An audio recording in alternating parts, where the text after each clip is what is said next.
What is going on, everybody? And we are back for another edition of Clocked In Sports with your boy, John Q. And today we are clocking in on a Wednesday before a very exciting matchup between the Washington Commanders and the Green Bay Packers, and Jalen Carter not getting suspended against the Chiefs for spitting on Dak Prescott. There's so much to cover, but before we get started, wherever you're listening to this, make sure you like, make sure you subscribe, make sure you share, do all of that good stuff to get this out, because we are trying to report the best we can on whatever is going on in the world of sports, because that is our job and we are clocked in every single day. But let's get into the matchup between the Washington Commanders and the Green Bay Packers. Now, going into this game, the Packers are favored by 3.5 points. So that means the betting odds, the favorites, Vegas, whatever, they think that the Packers are going to keep this relatively close. They think the Commanders are going to keep this close at that, and it's going to be decided by about a field goal. Now, if you're looking at it from the Packers end, they played extremely impressive against the Lions. I don't think we can, deny that. I don't think Commanders fans can deny that. The Packers look pretty good. But in the same token, I don't think the offense was asked to do that much because the defense was doing their job. Now, the offense, of course, is going to score because the defense is putting you in, good field position and things like that. But in this game, in order for the Commanders to win, the offense is going to need to be tested. Jordan Love is going to have to throw the ball a little bit more. Josh Jacobs didn't have a crazy game, but the run game, the flow of the pass, it still controlled the game against the Lions. But the Packers are going to have to, they're probably going to continue their same formula, running the ball, trying not to make mistakes in the passing game. And that's how they succeed. That is what they play off of. And they're going to probably have that same game plan going up against the Commanders. And if I'm the Commanders, I'm probably just going to follow the same formula that I had against the Giants. Running the ball, not asking too much of the receivers, not asking too much of Jalen Daniels. As long as the defense does their job, which I think is going to be harder than what they had to do last week. Because last week, you go up against the Giants. Let's be honest, Giants aren't very good. But against the Packers, the defense is going to be tested just a little bit more. So I don't think they're just going to be able to sit back and be comfortable. And I don't think that's going to, allow the run game of the Commanders to just be, efficient. Because I don't think the run game is going to be able to be that efficient against the Packers, because we saw what happened in the game against the Lions. Montgomery and Gibbs did absolutely nothing. Absolutely nothing. One of the best rushing attacks in football didn't do anything.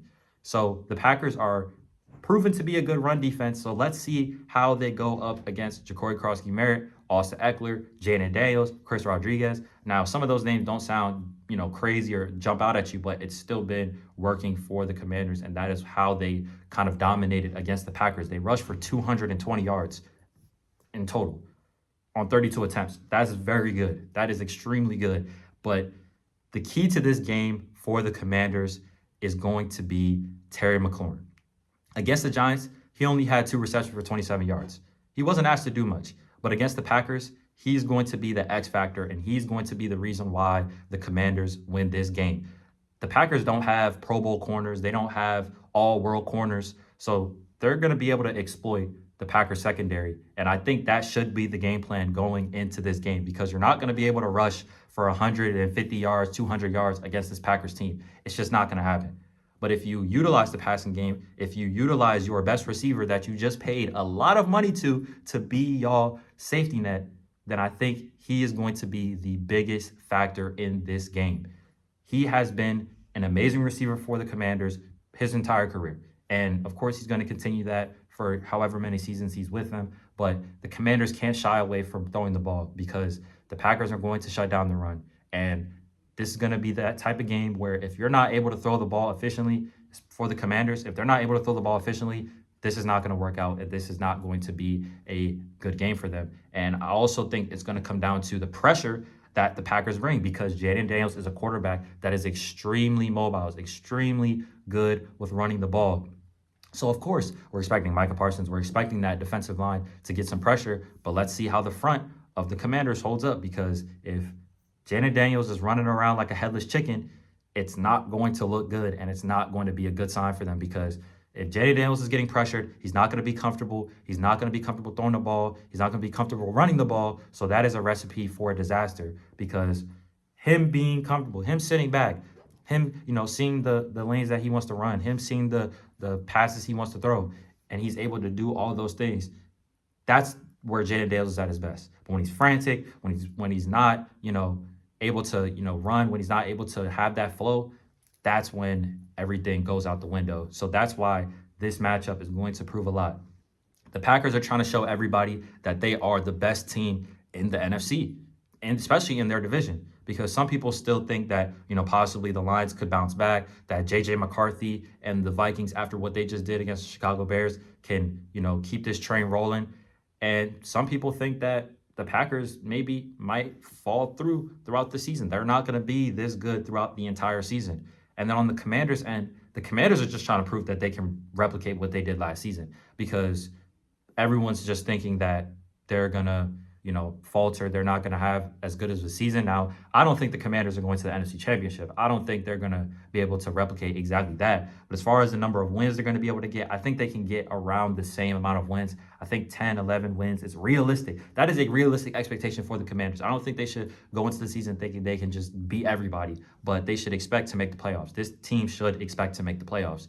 And going into this game, they want to show everybody, hey, we can beat one of the best teams in the NFC, and we can be one of those teams that is respected as one of those top tier teams or Super Bowl contenders. So I think that's why this matchup is going to mean a lot for the future of the NFC and how we look at these teams moving forward. But as a final prediction for this game, I'm going to take the Packers 24-17. I just think that the Packers have a good rushing attack that I don't know if the Commanders can stop necessarily, because they weren't asked to do much against the Giants with Tyrone Tracy, Cam Scatterboo. They weren't asked to do much. Josh Jacobs is a different guy. But if they can stop Josh Jacobs, if they can stop the run game, then it's going to have to rely on Jordan Love to throw the ball more. And in those instances, Jordan Love is a little bit more turnover prone. So that could lead to a Commanders win. But I have faith that the Packers can do good, especially at home, and can control the game. And I think they're going to be able to stop the rushing attack of the Commanders. I don't think the Commanders are going to be able to just run for 220 yards again against this Packers team. So I'm going to take the Packers 24-17. And that's my final prediction for the game.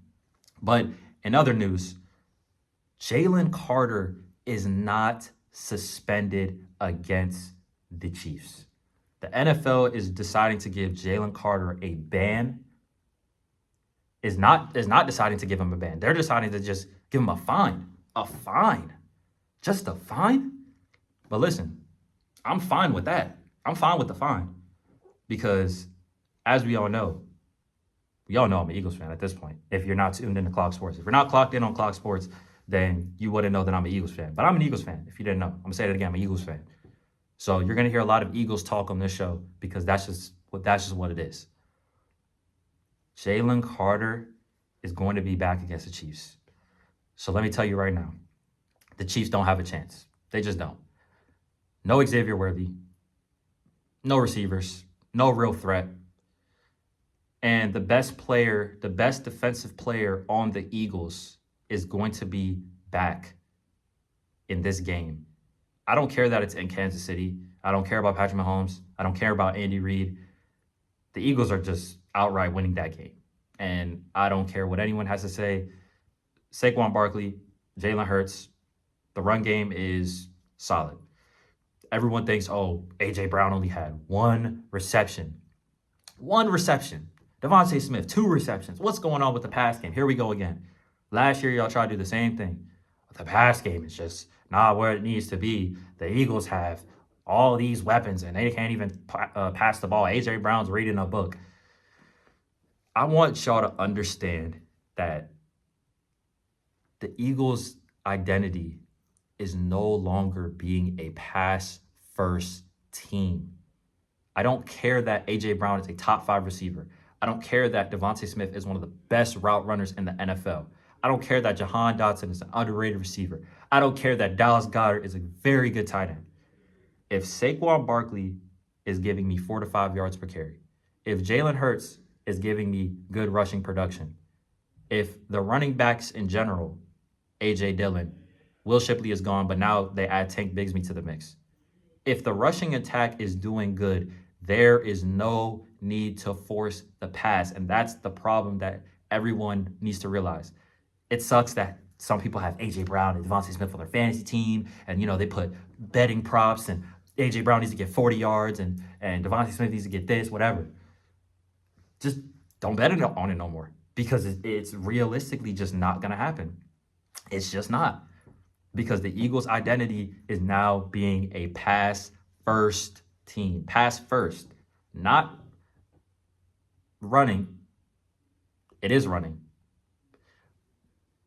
The Eagles' identity is running. The Eagles' identity is running first. So for all of y'all that want to, whatever, clown AJ Brown, just stop. Just stop. Just stop.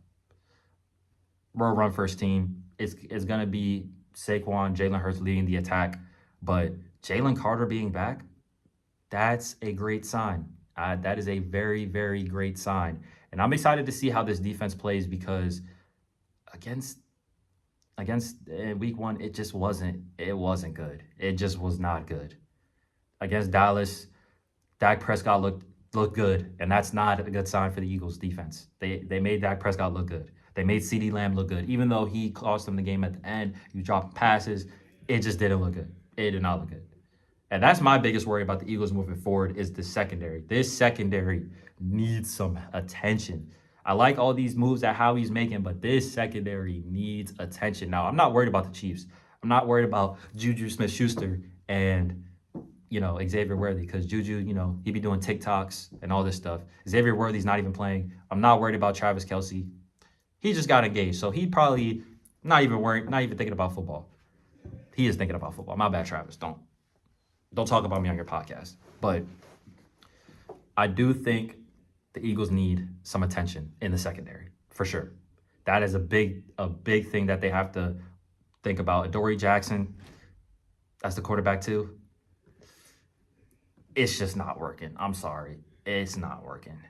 Quinyon Mitchell, I have my belief and I have my trust in. Cooper DeJean, I have my belief and I have my trust in. But Adoree Jackson, we're not going to lose. But in a hypothetical world, Adoree Jackson would be the reason why the Eagles don't win, because I don't know.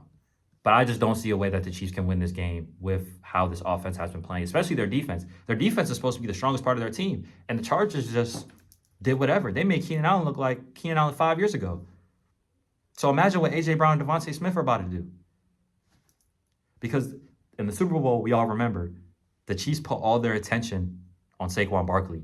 And look what the passing game did. Now, what they decide to do in this game, they might focus on the run game again, because look what the run game did against Dallas. And then the receiving is going to open up. And A.J. Brown, Devontae Smith, they're about to cook. I'm telling you, A.J. Brown and Devontae Smith are about to cook. Y'all doubted them in week one. Y'all said they're washed.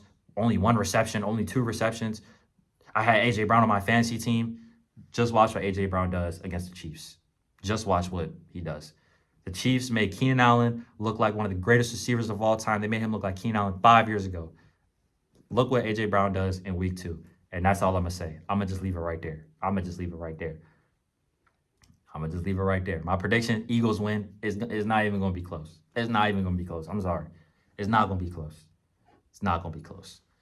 But I appreciate everybody out there for listening. We had to do a quick little Thursday night football recap, a little preview. And of course, we had to talk about Jalen Carter, because that is a big headline, because a lot of people were expecting him to be suspended for multiple games, and it was only a fine. And even me, I was expecting way more than what happened. But hey, man, we'll see what happens tomorrow, Thursday night. It's going to be an exciting game again. I'm picking the Packers. I'm sorry, Commanders fans, but I'm picking the Packers. I ain't picking the Packers. Commanders, y'all might have a chance. I don't know. Nah, they don't have a chance. But I appreciate everybody for listening to this edition of Clocked In Sports, and we will see y'all very, very soon.